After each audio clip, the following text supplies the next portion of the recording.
আমি শুধু সময়ের অপেক্ষা ছিলাম তুই কবে আসবি। আজকে ওরে শেষ করে ফেলাম।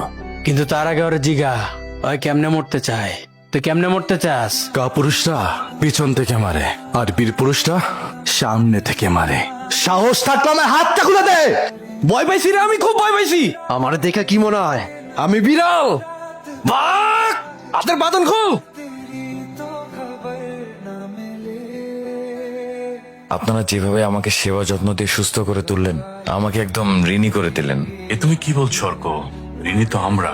তোমার কারণে আমার ছেলে সেদিন বেঁচে গেছে। তুমি না থাকলে সেদিন যে কি অবস্থা হতো ওর।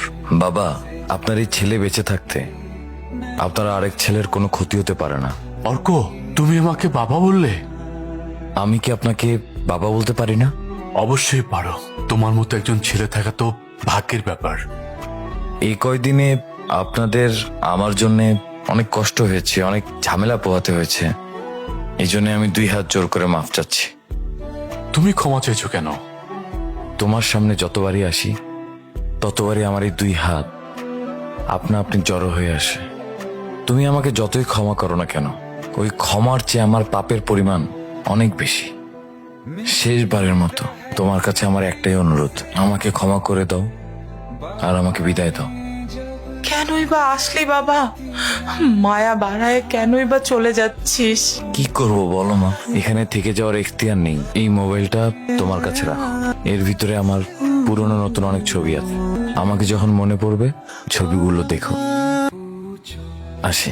এসো বাবা। অর্ক দাঁড়া, দাঁড়া অর্ক। আর এক পা যদি আগাস সোজা তোকে হাসপাতাল পাঠাই দেবো। আমার পাওনা না বোঝাই দিয়ে কই যাচ্ছিস তুই? ভেবেছিস কি তুই 20 বছর পরে হঠাৎ করে উদয় হয়ে সবার হৃদয় জয় করে এখান থেকে চুপচাপ চলে যাবি? আরে আমি কি ভেসে আসছি নাকি? হ্যাঁ তুই বল, আমার কি অধিকার নেই কারোর মন জয় করার? আমার কি অধিকার নেই কারোর হৃদয়ে জায়গা করে নেওয়ার? কি নেই এই রান মির্জার? টাকা পয়সা বাড়ি গাড়ি সব কামিয়েছি আমি, কিন্তু দেখ তোরে দেখলে আমার হিংসা হয়। কারণ কি জানিস? তুই একটা জিনিস কামিয়েছিস, সেটা হচ্ছে ভালোবাসা। প্রত্যেকের ভালোবাসা কামিয়েছিস তুই। বিক্রি করবি তোর ভালোবাসা? কত টাকা চাই তোর? কি চাই তোর? শুধু একটা কাজ কর, তোর কামানো ভালোবাসাগুলো আমাকে দিয়েছে ভাই। রায়ান, ভালোবাসার বিনিময়ে শুধু ভালোবাসা দিতে হয়। আমি তো চাইতাম তুমি আমাকে ততটাই ভালোবাসো যতটা ভালো তুমি ওকে বাসতা। আমাকে ততটাই সময় দাও যতটা ওর ছবিকে দিতে।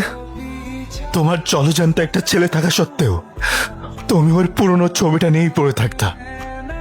আমার মূল্যটা ওই ছবিটার চেয়েও তোমার কাছে কম ছিল।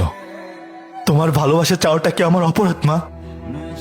আমি কি তোমার সন্তান ছিলাম না মা? কেন আমাকে ইগনোর করতে? মাঝে মাঝে তো মনে হতো শালা আমার মাই নেই, জীবিত থাকতেও মৃত। আমি একটা এতিম। তুইও বুঝলি না আমাকে, সবাইকে সবার প্রাপ্যটা বুঝিয়ে দিলি, আমারটা তো আমাকে দিলি না।